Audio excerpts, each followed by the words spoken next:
August 15th, 2024. Daily Bread. Passage: Ezekiel chapter 15, verse 1 to chapter 16, verse 34. Key verse: chapter 15, verse 7. Title: Jerusalem, an unfaithful wife. The word of the Lord came to me. Son of man, how is the wood of a vine different from that of a branch, from any of the trees in the forest? Is wood ever taken from it to make anything useful? Do they make pegs from it to hang things on? And after it is thrown on the fire as fuel, and the fire burns both ends and chars the middle, is it then useful for anything? If it was not useful for anything when it was whole, how much less can it be made into something useful when the fire has burned it and it is charred? Therefore this is what the sovereign Lord says: As I have given the wood of the vine among the trees of the forest as fuel for the fire, so will I treat the people living in Jerusalem. I will set my face against them. Although they have come out of the fire will yet consume them. And when I set my face against them, you will know that I am the Lord. I will make the land desolate because they have been unfaithful, declares the sovereign Lord. The word of the Lord came to me. Son of man, confront Jerusalem with her detestable practices, and say, This is what the sovereign Lord says to Jerusalem. Your ancestry and birth were in the land of the Canaanites. Your father was an Amorite, and your mother a Hittite. On the days you were born, your cord was not cut, nor were you washed with water to make you clean, nor were you rubbed with salt or wrapped in cloths. No one looked on you with pity or had compassion enough to do any of these things for you. Rather, you were thrown out into the open field, for on the day you were born, you were despised. Then I passed by and saw you kicking about in your blood, and as you lay there in your blood, I said to you, Live. I made you grow like a plant in the field. You grew and developed and entered puberty. Your breasts had formed and your hair had grown, yet you were stark naked. Later I passed by, and when I looked at you and saw that you were old enough for love, I spread the corner of my garment over you and covered your naked body. I gave you my solemn oath and entered into a covenant with you, declares the sovereign Lord, and you became mine. I bathed you with water and washed the blood from you and put ointment on you. I clothed you with an embroidered dress and put sandals of fine leather on you. I dressed you in fine linen and covered you with costly garments. I adorned you with jewelry. I put bracelets on your arms and a necklace around your neck. I put a ring on your nose, earrings on your ears, and a beautiful crown on your head. So you were adorned with gold and silver. Your clothes were of fine linen and costly fabric and embroidered cloth. Your food was honey, olive oil, and the finest flour. You became very beautiful and rose to be a queen.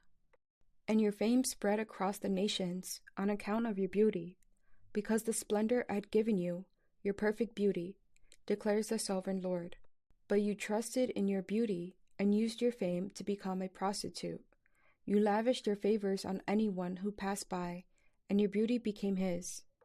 You took some of your garments to make gaudy high places, where you carried on your prostitution. You went to him, and he possessed your beauty. You also took the fine jewelry I gave you, the jewelry I made of gold and silver, and you made for yourself male idols and engaged in prostitution with them.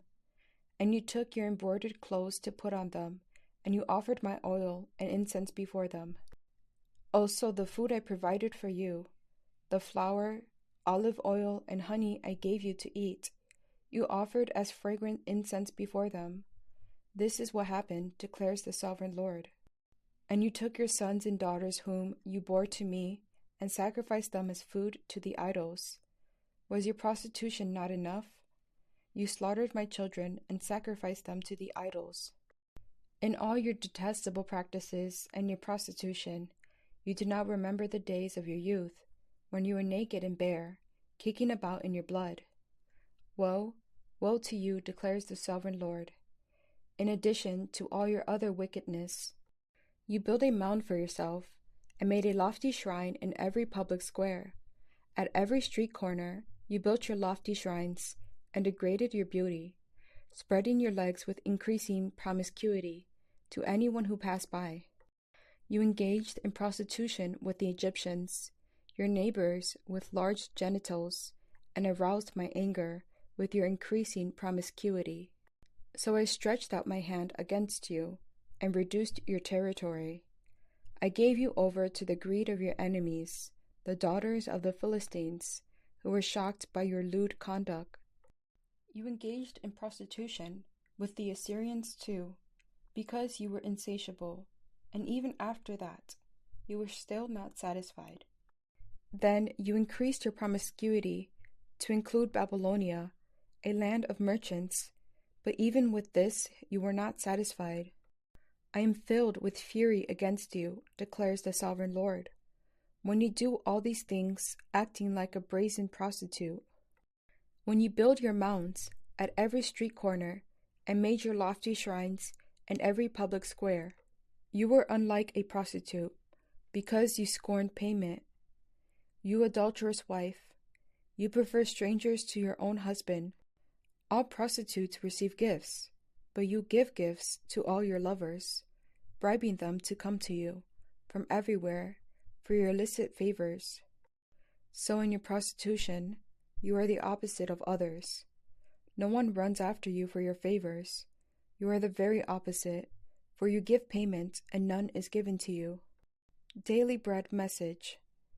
Just as thin vines are useless for making anything substantial, Jerusalem had become useless. God envisioned a kingdom of priests and a holy nation, but reality was far from it. God would judge Jerusalem for her defiance. So we too invite God's judgments when we rebel against him. In another analogy, Jerusalem is compared to a shameful, unfaithful wife. Just as adultery hardens a person's heart to betray their loved one, Jerusalem hardened her heart towards God, pursuing worthless idols and false foreign religions. God gave his chosen people his covenant, laws, promises, and prophets. He raised them to be a powerful kingdom, but they chased after foreign gods and gave their devotion to them. We also abandon our faith and reject God's spiritual blessings to chase after contemporary idols. Our hearts become sick. Let's reflect on what abominations we need to make known to the Lord and repent. How have we forgotten his abundant grace and turned from God? Prayer. Father, thank you for having mercy on our waywardness by sending our Son, Jesus Christ. Please forgive my unfaithfulness and strengthen me to return to you with all my heart. One word. God punishes his wayward people to lead them back to him.